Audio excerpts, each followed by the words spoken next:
Okay, well, fortunately for me, that was very early on and right away. My mother is a dancer and a choreographer, so I grew up around dance. My earliest memories are of my mother dancing, of her company dancing. My father also danced. So it was something that was very normal, and it was normalized early on for me to see Black people dancing, making art, moving, being in performance spaces. So that was a very beautiful thing and such a privilege, because I learned, later on that that's not a norm for everyone, you know what I mean? And then of course, beyond that, just things that changed the scope of how I looked at dance beyond my own family. And immediate experience would probably be seeing the Ailey Company, because my mom always took me to see Alvin Ailey's company from the time I was probably 7, I can remember. And so that was a different dimension and aspect of dance that I was seeing, and seeing dancers that I didn't know personally on the stage telling stories in these large houses and large theaters, and people, all different types of people coming in as the audience and really being in awe of what they were seeing. So that was like a yearly tradition. So I would say those two things really set the stage for how I viewed Black people in a dance space and what was capable. So I'm gonna say this, that list is so incredibly long, but I'm gonna go with someone who's incredibly close to my heart and changed the trajectory of my career, and that's Rennie Harris, who is a game changer in terms of hip hop being in a concert dance setting and being recognized on an international level. He's won every award you can think of. But, having his company starting off in the 90s based in Philadelphia, and I met him when I was 21, right after I graduated from college, and I started dancing with his company, and that is the moment that I really became a hip hop practitioner. Before that, hip hop was something that I was kind of not sneaking, but it was more marginal in terms of my practice, because my background was classical ballet and jazz and tap and African and gymnastics.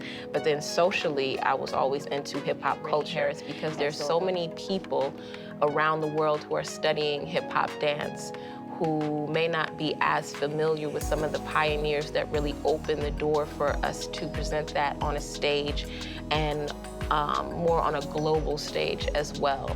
And so specifically for this platform, because hip hop is so, it's such a dominant technique everywhere you go, it's really important that you know some of the people who are influential in really setting the stage for why we can do this in a theater setting, why we can present this in an abstract form and really have that room to experiment and play and engage people in our stories in a hip hop context. So that would be someone I would really just urge people to do your research about. Rennie Harris. That's Lorenzo Harris. For me as an educator, when I talk to students, I always specifically talking about hip hop and street dance culture. And I'm focusing on that because that's the technique I'm using to engage students on this platform for CLI. But when I talk to my students about hip hop and street dance culture, I always stress the importance of tapping into the energy of what it is, right?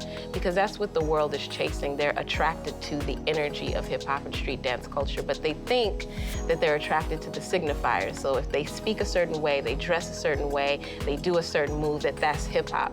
And that's actually not that's not what makes hip hop. It's really the energy. And when I say energy, it's the energy of the people, right? So if you don't know the history of the people, you won't understand the energy that birthed the movement, right? And so when you're engaging in a practice, and a somatic practice, and a dance practice, you have to tap into something deeper that goes to the people. And the history is part of, our voice and who we are as a people. So I think the importance of studying the history of Black dance not only gives you that comprehensive understanding of Black dance, right? Because across the diaspora, you're talking about all of these influences that then come into play when you're talking about tap and jazz and hip hop and street dance and all of those things. So understanding all of the flavors that we're pulling from when we're presenting this energy and presenting this style and this technique and this culture is so important. Otherwise, you're just mimicking something. And then if you take class from someone who's mimicking, then you're mimicking someone who's mimicking, and it gets so watered down. So in terms of resources, I would say, listen to the person that's in front of you and listen to see if they're talking to you about history. Listen to see if they're talking to you about how we got to this place, how we got to this movement, how we got to this vibe that they're presenting. If you don't hear that, then you might want to seek out educators who will really have that understanding, because it makes a difference and it makes your dancing and your movement so much more rich when you have that kind of connection to culture and to energy. So, everything's at the tip of our fingers these days, and you can go online and look up different people, but I would say that the deepest research that you can do is research through the body. Right? You can read all of the books, you can have all of the conversations, but when you start to really do the research through the body and understand that we're telling stories through the body and that we're carrying on traditions, you realize that this is the history right here. The body holds history. I always say, be yourself. Be yourself and do you. You know what I mean? Take your story into the space. And we talk about being vessels and being empty when we're working sometimes, specifically when we're telling other people's stories. But at the same time, you have a language in your body. You have a movement language in your body. You have a dominant language in your body. And let that always be the foundation for everything that you're doing, because then it creates consistency. And it creates integrity. And from there, you evolve and you find different aspects of yourself, but always having that kind of home base is gonna keep you grounded. So any space that you're going into, remember your own story, remember how you got there so that you don't lose yourself. Because there's so many things to study, there's so many things to see, there's so many places to go in the world. And so as you're finding yourself, you don't want to lose yourself, if that makes sense. And so you have to have something that always keeps you grounded. So I would say don't be afraid to be yourself. And the more unique that is, the better. The more unique that is, the better, because everything's trendy right now.